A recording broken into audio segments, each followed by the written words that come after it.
Bonjour pour ce nouveau tutoriel concernant l'installation du logiciel TimeZero Navigator V3. Donc tout à l'heure on a pu constater qu'on avait téléchargé notre setup et notre cartographie ainsi que la cartographie 3D. Maintenant ce que je vais faire, c'est qu'on va l'installer. Je vais commencer par copier le numéro de série car j'en aurai besoin tout à l'heure à l'installation, ou je le note sur un petit bout de papier pour pouvoir le saisir manuellement. Je vais aller donc dans téléchargement et je vais commencer par double-cliquer sur le setup d'installation et commencer l'installation du logiciel.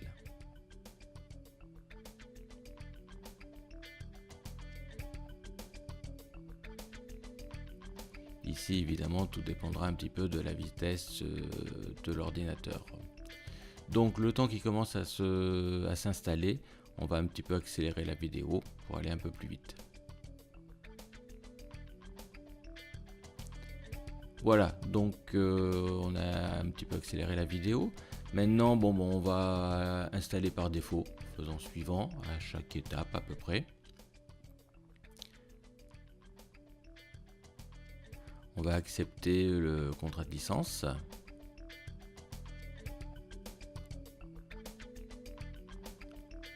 On va tout laisser par défaut.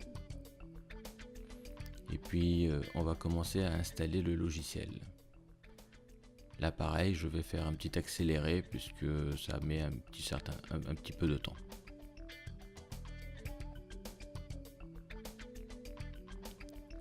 Voilà, nous voilà à la fin, donc je fais terminer.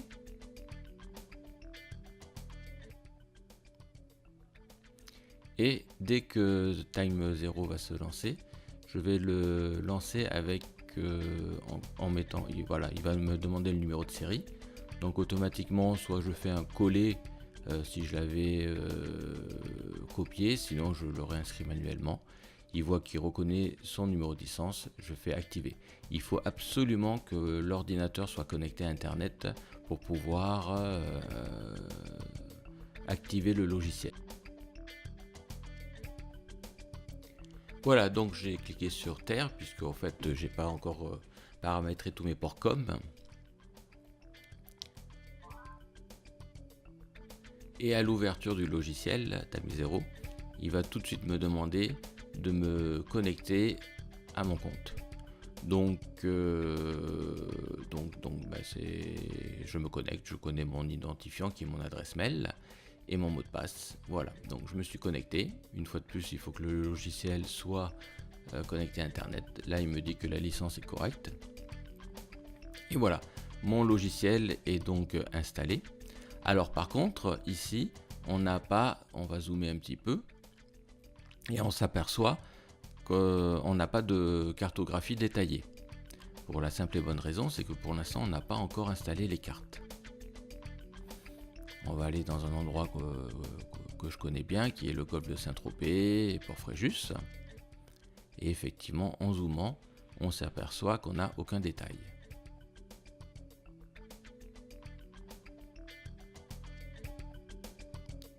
Je n'ai non plus pas de photos satellites, puisque de toute manière je ne les avais pas téléchargées. Donc maintenant je vais quitter le logiciel pour retourner dans téléchargement, là où j'avais téléchargé ma cartographie et mes cartes 3D.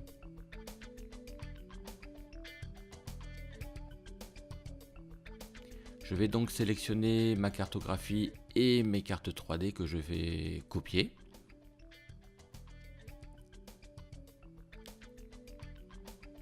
Et je vais aller les installer donc dans un dossier qui s'est installé dans mes documents, TimeZero et Download Charts. On va ouvrir Download Charts.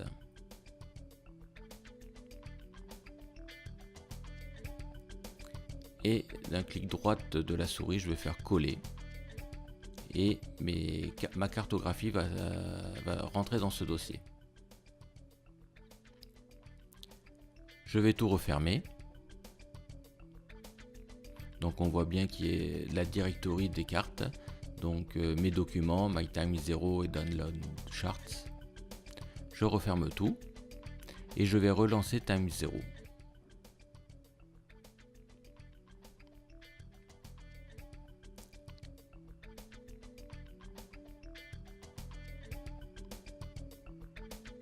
Toujours pareil, je vais cliquer sur Terre à terre, puisqu'on n'a toujours pas fait de connexion Portcom. Et là, on va s'apercevoir que Time is Zero a détecté des fichiers, des nouveaux fichiers qui sont compressés. Il va nous demander de les décompresser. Donc on va faire tout, puisqu'on a deux fichiers à décompresser qui sont les cartes et les cartes 3D.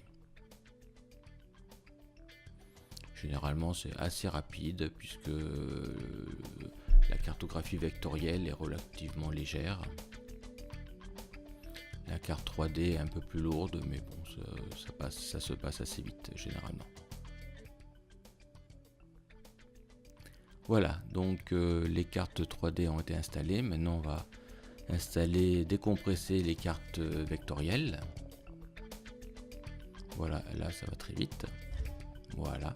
Et donc instantanément on s'aperçoit que on a toute notre cartographie qui s'est installée avec tous les détails. On va aller dans la zone que je connais bien, qui est Port Fréjus évidemment, et on s'aperçoit que le port est bien détaillé. Voilà, donc pour cette petite formation ce sera terminé. On verra tout à l'heure pour installer les ports COM sur le logiciel pour pouvoir connecter le GPS et les AIS. Merci.